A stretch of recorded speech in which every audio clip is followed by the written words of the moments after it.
Kim Chiu, nagpahayag ng inspirasyon kay Paulo Avellino.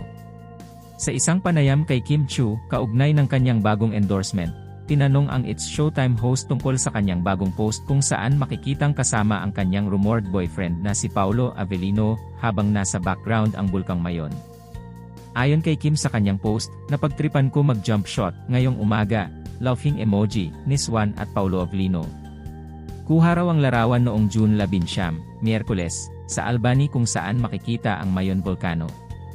Nag-show din daw sila ni Paulo sa Bicol, Sorsogon, at Agusan upang pasalamatan ang kanilang mga fans sa tagumpay ng seryeng Linlang at Korean adaptation na What's Wrong with Secretary Kim.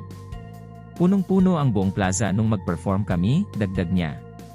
Sa kanilang provincial tour sa Bicol, nakilala na ba niya ng lubusan si Paulo? Oo naman, sabi ni Kim, na nagsabing natatawa si Paulo sa kanyang mga biro. Si Paulo nga ba ang dahilan kung bakit mabilis siyang nakamove on mula sa kanyang ex na si Sian Lim?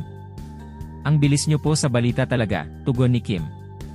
Pero masaya naman daw siya sa mga nangyayari, at sa mga blessings na hindi niya inaasahan. Siguro nagkataon lang yung mga pangyayari lately, anya.